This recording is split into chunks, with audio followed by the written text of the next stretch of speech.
These are my evidence-based recommendations for specific foods that you should be eating every day to lower cholesterol. So not only do these foods specifically reduce cholesterol, but consumption of these foods have been shown to improve overall cardiovascular health and may have additional benefits for things like brain health, gut health, mood as well. So this isn't just about cardiovascular health. This is about a plethora of other things. We need to establish a few things before we get started by talking about these foods. So heart disease can be caused by many factors, including genetics, and not all of them are things that we can control. But atherosclerosis, also referred to as inflammation or scarring of arterial vessels, can be influenced by things like lifestyle. So physical activity, sleep, psychological stress, and yes, of course, diet. And research finds that adding certain foods to your diet could help lower cholesterol that contributes to atherosclerosis. Cholesterol is a very controversial subject. I've done an entire podcast on cholesterol, what it is, how we measure it, why lower is better. I'm not going to go into that right now. My editor is going to put a link to that somewhere on the screen or in the captions, but you'll just have to assume that this is what we need to do to improve heart health at this point. Lower is better. We've based a lot of our recommendations today on this fascinating 2021 systematic review that was published in Nutrition, Metabolism, and Cardiovascular Disease in 2021. If you look at the screen, you'll see, if you're watching this on YouTube, I'll explain what you're seeing. There's a selection of different categories and specific foods that have a cholesterol raising and a cholesterol lowering effect. So that's on the y-axis, and then across the x-axis you've got all these different foods, and you'll see a lot of the plant-based foods have a protective effect, and a lot of the animal-based products and sugar has a negative effect. We've also combined that information from that systematic review with some of our own research as well. So let's get started. Here are 3 foods that may keep your cholesterol levels in check and support heart health. Number 1, nuts and seeds. So this is a big category. It includes everything from flax seeds, almonds, hazelnuts, walnuts. There are 9 tree nuts. I'm a big fan of all of them, and lots of different types of seeds. So flaxseed is, yes, a type of seed, but there's also sesame, pumpkin seeds, sunflower seeds. These are all fantastic, and we're going to dive into those benefits. High consumption of nuts has been linked to reduced risk of cardiovascular diseases in several prospective cohort studies. One systematic review on tree nuts conducted in 2015 with 42 randomized controlled trials and over 2,000 participants found the small but highly significant reduction in LDL cholesterol, which is a measure of cholesterol that we'll be referring to a number of times today. So what is in nuts that gives these potential benefits? Well, they provide many nutrients that can help lower lipid levels or keep them in check. Vitamins, including vitamin E, vitamin B6, niacin, which is also vitamin B3, folic acid, which is also vitamin B9. I should just call vitamins by their B nomenclature, but they're known both in academic spheres and online as niacin and folic acid, so I'll refer to them interchangeably. And they also contain minerals as well, so magnesium, potassium, copper, dietary fiber, plant protein, specifically arginine as well. And they also have phytosterols and phenolic antioxidants as well, which may explain some of the benefits. So how do they work? There are 3 potential mechanisms. Number 1 is the satisfying crunch factor. So the actual mechanical action of chewing nuts triggers the release of hormones that tell our brain that we are full. Essentially, it is an appetite suppressant or a natural Ozempic, if that's how you want to refer to it as.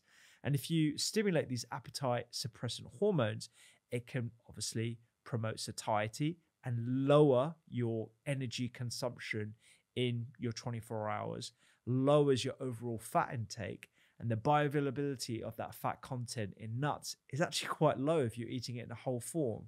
I should establish that, when you're eating nuts, and when I'm telling you to eat nuts, the sort of spectrum of what constitutes a better nut than another one is you've got whole nuts. So if you're just eating it straight from the jar or peeling a pistachio and then eating that. That's one way.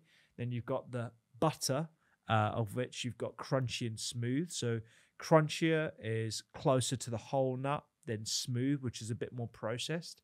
And then you have flours.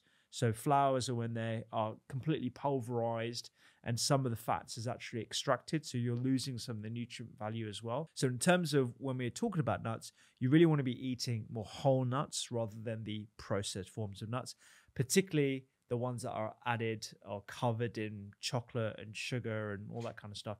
Those taste great, don't get me wrong, but you want to be having more of the whole unadulterated nuts in themselves. So one way is in which it can lower cholesterol is that it actually encourages you to reduce your energy intake over 24 hours. And a lot of the fat that is actually not absorbed is excreted in the feces as well. Number two are these phytosterols. So phytosterols are particular types of nutrients that can actually impair the absorption of cholesterol because their hydrocarbon molecule is larger and has a greater affinity for something called micelles than cholesterol. So micelles are related to how cholesterol is transported and absorbed by the body. And as a result, cholesterol is displaced from that transporter molecule, and the amount available for absorption of cholesterol becomes limited. They're kind of like cholesterol's worst nightmare. It's kind of like if you've ever had an experience going on an underground train in the middle of London and it's a packed train, these nuts phytosterols, they kind of just grab the cholesterol, chuck it over the train, and they jump on the train themselves. That's basically what's happening with these phytosterols, and that's why it can have this cholesterol lowering effect. So phytosterols, if you consume them in the form of nuts, not only are you getting all those nutrients, but that is potentially just one way in which they're also having a cholesterol lowering effect. Nuts are also a great source of protein, particularly L-arginine, which is usually recommended for people with dyslipidemia. And it's been suggested that this amino acid L-arginine can improve lipid profiles by increasing nitric oxide production. We've talked about nitric oxide a lot on another podcast where we talked about how it is produced, why it has a vasodilating effect. So vessel dilating, making larger effect, which can lower blood pressure and improve overall cardiovascular health. So this increase in nitric oxide production can increase the activity of lipoprotein lipase. This is an enzyme that degrades circulating triglycerides in the bloodstream, which improves the hydrolysis of triglycerides and then overall helps lower their levels in our bloodstream as well. So triglycerides are a particular type of fat. They are produced by the liver, reduction of which is associated with improved cardiovascular outcomes. So there's a number of different ways in which nuts can improve cholesterol. The other thing about protein is that it is particularly satiating. So again, as well as the satisfying crunch, the increase in appetite suppressant hormones, the protein being satiating can also lower your overall energy intake in a 24-hour period. That has also been shown to improve cardiovascular disease as well. So how much should you have of these wonderful ingredients that have this potential benefit? 30 grams a day or a small cupped handful of nuts every day is something that I would start off with. Mix it up. You can get a whole number of different types of benefits from the plethora of nuts that we have. Some people like walnuts. Some people find them a bit bitter. Pistachio, I find them quite sweet. I think they're beautiful just on their own. Use as a topper. Just try adding nuts every single day, just a small handful. And if you wanted to do a little experiment, try and check your cholesterol levels at day 0. Try all these different things that I'm suggesting, and then see what your cholesterol levels do after 30 or 60 days. I would try 60 days if you can manage that long, but it'd be really interesting to see what happens. You can also get phytosterols in other foods. From nuts, they are the highest, but you also get them in vegetables and whole grains as well. In fact, there was a controlled feeding study looking at phytosterol consumption at 2 grams per day to lower cholesterol. And they found that it reduced cholesterol absorption by 25%, which is a pretty big amount considering and you'll learn about this on the cholesterol podcast that I've done specifically on this subject. A lot of the cholesterol that we consume is excreted, but if you can reduce the amount of absorbed cholesterol from our consumption of cholesterol by 25%, as this study was looking at, then it can have a measurable impact on your overall cholesterol levels as well. It can be very hard to get 2 grams of phytosterols in your diet, which is why this particular study looked at enriched spreads. And just to give you some insight into how much that would be, pistachios are one of the highest. They have around 250 to 300 milligrams per 100 grams of serving. So to get the amount of phytosterols in that particular study of 2 grams, you'd be looking at 500 to 600 grams of pistachio alone. Like I said, phytosterols aren't just in nuts. You can get them in broccoli. There's about 50 milligrams per 100 gram serving. You can get it in carrots, 15 milligrams per 100 gram serving. Corn is 70 milligrams. So you can understand the more vegetables you have in your diet, the more of these phytosterols that have this cholesterol lowering effect. You can consume a lot of these, which may explain some of the benefits as well. All right, so that's number one: nuts, seeds. Try and get 30 grams a day. Number two, whole grains. So barley, buckwheat, oats. One of my favorites is Karmagu red rice, wild rice, which is slightly more expensive, beautiful grain. There was a meta-analysis of 45 prospective studies that found those with a higher intake of whole grains, around 90 grams per day, which isn't that much, had a 21% reduced risk of coronary heart disease and a 16% reduced risk of cardiovascular disease than those who ate less than 90 grams per day. So it's not that much. You don't have to have that much carbohydrate in your diet to have these potential effects. There was another meta-analysis of 25 randomized controlled trials that found consuming whole grains as opposed to refined grains, which is a very important point that I want to underline and bold type, improved total cholesterol and low density lipoprotein cholesterol, LDLC. Now, carbs get a lot of slack and grains get kind of mixed up into that discussion as well. And here's why. When something is labeled as whole grain, like whole grain bread that you tend to find in supermarkets, they're generally pretty terrible because they are sometimes dyed with brown coloring to make it look whole grain. A lot of the grain itself is white, and then it's mixed with something else to give it this sort of brown appeal of whole grain. And actually, if you think about the processing of bread, it's a very laborious and time-intensive process. It should take days for the fermentation, the effect of soaking. There's a whole artisanal way in which we should be making bread. But supermarkets, to their credit, increasing the supply of food, has sped up the process and made what is a very healthy daily staple quite unhealthy. And that's why I don't recommend people consume wraps or breads from supermarkets on a daily, because they're generally not very good for us. Most of the carbohydrates that we consume are not whole. There was another study looking at the consumption of carbohydrates in one's diet, which was around 60 to 70%. And of that, the majority of it, at least 3/4 of that, was processed.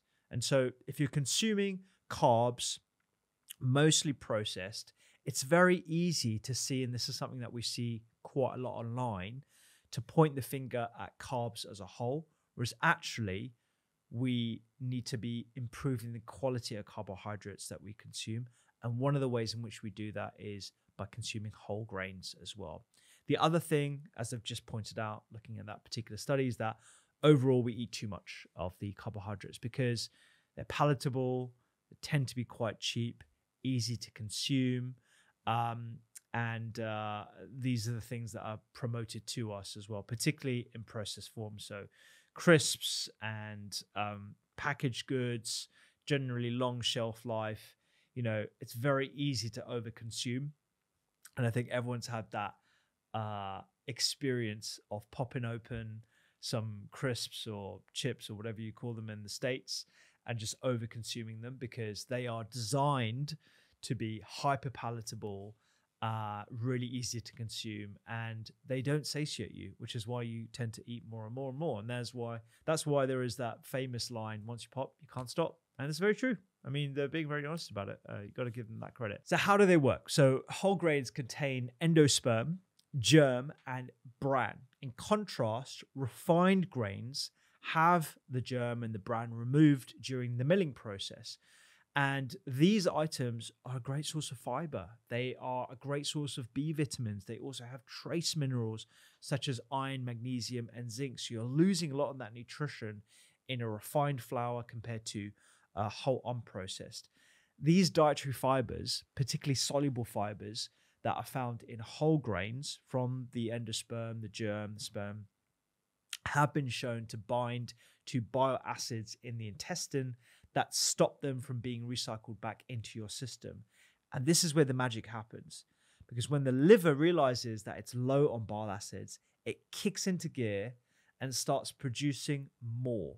And so it starts pulling more cholesterol out of circulation, out of your bloodstream, which depletes intracellular cholesterol. And so with less cholesterol hanging around, your cells start to increase the expression of LDL receptors on the cell surfaces, which act like little cholesterol vacuum cleaners, further reducing these cholesterol levels in the blood. So there's a bit of a domino effect there, triggered by soluble fibers. I just want to summarize that again, because I think it's a really good point. It's something that you can potentially talk about at the dinner table when you're scoffing down your whole grains in front of your friends or family. So the soluble fibers, they stop the recycling of bile acids. Your liver starts producing more, kicks into gear, and starts pulling cholesterol from your bloodstream that depletes the cholesterol. And with less cholesterol in your body, in your systemic circulation, the expression of these LDL receptors on cell surfaces, which are acting like vacuum cleaners, they're sucking more cholesterol. So there's less cholesterol hanging around your blood. It's a brilliant system, and that's just one of the ways in which the soluble fibers in whole grains can act to improve overall cholesterol levels. So, how much? Just a quick one. If you're enjoying this kind of content, you will love our free newsletter called Eat, Listen, Read. Every week, I send you a recipe that you'll absolutely love, something to listen to, something to read, sometimes something to watch, less than 3 minutes, and it will help you have a healthful, happier week. You can find that in the link down below. 2 to 3 servings per day. That's all you need. Whenever you can, replace refined grains like white rice and white bread with whole grains. I'm particularly interested in grains like buckwheat because they're gluten-free, so that's a lot more accessible to people. There's also oats as well, and I try and go for jumbo oats that are organic. We've done a whole podcast episode on what ingredients I tend to choose organic moreover than others, and oats is definitely one of them because they tend to be highly sprayed. Oats are getting a bit of a bashing right now because of oat milk, and I agree, oat milk can be very sugary because you're essentially just taking out the starches of oats and not combining it with the fiber that actually has this cholesterol lowering effect. Barley, rye, spelt, these are gluten containing, but they are wonderful sources of whole grain. They're particularly high in fiber as well. And there is some protein, particularly in rye. And then the other things that I alluded to at the start, wild rice, Karmagu rice, and black rice as well, also known as forbidden rice, because it was forbidden to anyone to have this particular type of rice. It was only the emperor's rice. This is going back to the Chinese dynasty. Quinoa is not technically a grain, it's a pseudo grain, but a lot of people lump it in together. It's one of those novel plant-based ingredients that has all 9 essential amino acids as well, which I find really interesting. And I tend to use quinoa as well. So mix it up, have that diversity, get all those different fibers, and just know that this is keeping your LDL cholesterol levels low. The third thing, and one of my favorite ingredients, pulses, high in both soluble fiber and plant proteins, some of them anyway. So there was a meta-analysis of randomized controlled trials that found that dietary pulses at a median dose of around 130 grams a day, which again isn't that much, lowered LDL-C. These reductions are consistent with the findings from 2 previous meta-analyses that are at a level that would be considered clinically meaningful. So this is having a clinically meaningful effect on your cholesterol levels. There was another meta-analysis of 27 studies that included over 500,000 people that found that consumption of just 4 times a week, 100 gram per day serving of legumes, so that's beans, lentils, peas, pulses, all that kind of stuff, had a 14% lower risk of heart disease. So there isn't a study where legumes have been involved or where increased fiber has been promoted where I haven't seen benefit. And most of us underconsume fiber as a general macronutrient category, and legumes are a great way of trying to get those in as well. So how do these work? So there are several mechanisms that can explain this lipid lowering effect of dietary pulses. We already talked about the fact that these have soluble fibers in, so they can work by increasing the amount of cholesterol reabsorption by reducing bile acid resorption. So in a similar mechanism to whole grains, but they can also be fermented by your gut bacteria. I was going to mention the gut bacteria at some point. I've waited to the end of this podcast to talk about gut bacteria fermentation, but essentially legumes can be fermented by gut bacteria in the colon, which lead to the production of these short chain fatty acids like propionate and butyrate, both of which have been shown to have cholesterol lowering activity in cell cultures and animal models, as well as randomized controlled trials in humans. So there is definitely something going on with the types of bugs that are encouraged by consuming legumes on a regular basis. These bugs can have a cholesterol lowering effect, the mechanism of which is still being deciphered, but just know that improving your gut bacteria can have this effect that will certainly improve your cardiovascular disease, as well as brain health, as well as mood. But we're just sticking to LDL cholesterol and cholesterol in general today. Globulins. Pulses and legumes contain a specific family of proteins called globulins, and these are suggested to lower cholesterol levels in cell culture and animal studies, but the exact mechanism, again, by which this protein lowers cholesterol is kind of unclear for now. The other thing about legumes, and I think this is the more sort of pragmatic approach to explaining the associations that we see. This is kind of like the Occam's razor, the simplest explanation that we have, rather than these specific mechanisms that we don't fully understand. Is it globulins? Is it soluble fiber? Is the impact of our gut microbiota? It's probably all those things, but the simplest explanation is replacement. So when you consume more plant-based proteins, you're having the protein from plants that is satiating. You're probably going to be having less meat, or at least replacing the saturated fat that you find in most meat products, which can have a beneficial effect by just simply reducing the amount of saturated fat that you have in your diet, which has a cholesterol raising effect. So the potential benefit on cardiovascular disease may not even be cholesterol lowering. It might just be the replacement of anything that is cholesterol raising. So that's sort of like a cynic's view of looking at this, to say this doesn't actually have a cholesterol lowering effect. It's just having a neutral effect, but you're replacing some of the harmful ingredients in your diet. Now, this isn't to say that people shouldn't be having meat in their diet, particularly lean meats, whether it's lean poultry, lean red meat, fish in particular. I think those do deserve a place in our diet, but this may be one way in which you are seeing improvements in cardiovascular disease with legumes as well.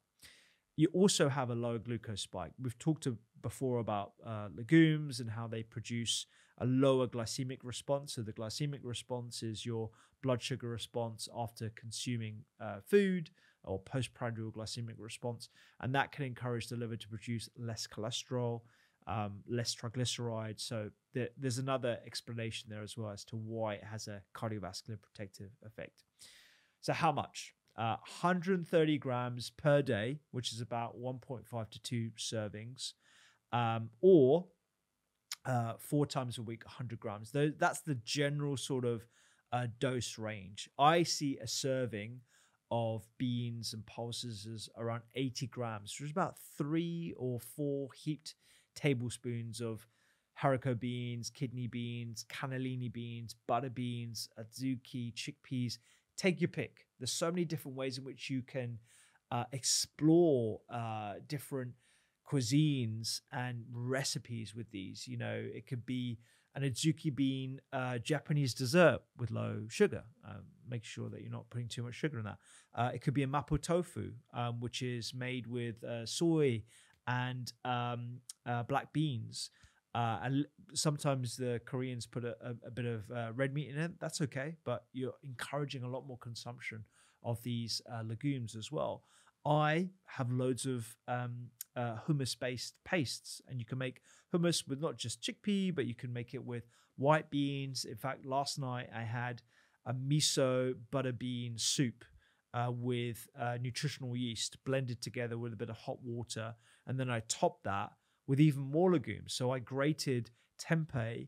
I baked that for around 20 minutes with a little bit of paprika and cinnamon and a little bit of olive oil until it got nice and crispy. And that was put on top of the soup with a bit of greens as well. I had some watercress on the side. So I'm getting 2 doses of those legumes. I'm getting plant-based protein. And if I wanted to hit my nuts and seeds quota as well, just a sprinkle of pumpkin seeds on each of those. That is a really healthful recipe that ticks all the boxes for everything that we talked about today. So those are the 3 things that I think you should be thinking about. Extra, which we're going to dive into a little bit more detail on another podcast because this is already getting a little bit too long. Spices, particularly turmeric, cumin, and ginger. So there was a meta-analysis that specifically showed turmeric and curcumin, which is a particular phytochemical that's found in turmeric. In fact, there are many different curcuminoids. Turmeric and curcumin supplementation exerted a statistically significant improvement on blood levels of total cholesterol, specifically LDL-C and HDL-C as well. Approximate weighted dose was about 2.3 grams per day. So supplemental form, but it is quite easy to get 2 to 3 grams per day if you're eating curries and different ways in which you can use turmeric. And for cumin and ginger, the evidence was considered kind of sketchy for effects on LDL cholesterol, but there was definitely an effect that we saw in certain studies. And we're going to be doing a bit more of a dive into that as well. Part of the research for this podcast was looking at eating patterns that have been linked to lower risk of heart disease and stroke. And the 3 eating patterns that come up time and time again are the portfolio diet, the Mediterranean dietary pattern, and also DASH. So if you wanted to lower your cholesterol, I would do one of these 3 diets. The first one is the portfolio diet, and this emphasizes everything that we've just been talking about. Plant-based proteins in the form of legumes, phytosterols from nuts and seeds, viscous fibers, so oats, barley, berries, apples, and plant-based monounsaturated fatty acids, so things like avocado and extra virgin olive oil. In fact, the fat section of the portfolio diet was added slightly later on in its inception because of the beneficial effects they've seen from MUFAs, or monounsaturated fatty acids. So that's probably diet number 1. If you wanted to lower cholesterol, I would look up that diet and I would stick to it for 30 to 60 days and see what happens. The second one is the Mediterranean dietary pattern. Kind of goes without saying that's been, the dominant dietary pattern that's been suggested for a plethora of different things, not just for cholesterol lowering and improving heart disease, but also brain health and mental well-being. And the DASH diet. So this was initially for blood pressure or dietary interventions to stop hypertension, but it also has favorable effects on brain health, mental health, and lipids as well. So that is it. That is your heart-friendly shopping list of ingredients that are going to lower your cholesterol using the available evidence that we have. To summarize, it is plant-based proteins and trying to replace as much meat in your diet as possible with plant-based proteins. Very easily done. Trying to eat more plant fats in the form of nuts and seeds. Having more whole grains in your diet, but also supplementing with fruit and vegetables, obviously, because the mechanism by which those whole grains can have a beneficial effect on cholesterol levels are mimicked by what you find in fruits and vegetables, so soluble fibers in particular. And if you're looking at numbers, I'd be having at least 100 grams of legumes per day. So that's your beans, pulses, lentils, legumes, whatever you like. Having 30 grams of nuts and seeds every single day. And you can use that selection. It can 30 grams of pumpkin seeds one day, 30 grams of peanuts one day, completely up to you. And I'd also try and get whole grains every day as well. And whole grains, again, doesn't need to be that much. I mean, 90 to 100 grams per day minimum. If you do those 3 things for 30 days, check your cholesterol before, check it at 30 days, check it at 60 days.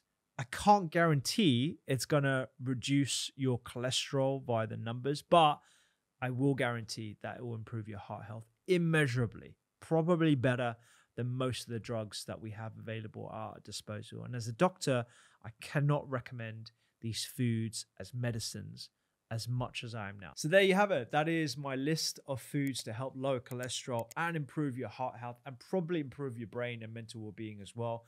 I'd love to know your experiences of using food as medicine. So let me know your experiences in the comments below, and we'll have a read and give us some suggestions of what other things you'd like us to discuss as well. I'm more than happy to do a deep dive into the research of nutritional medicine.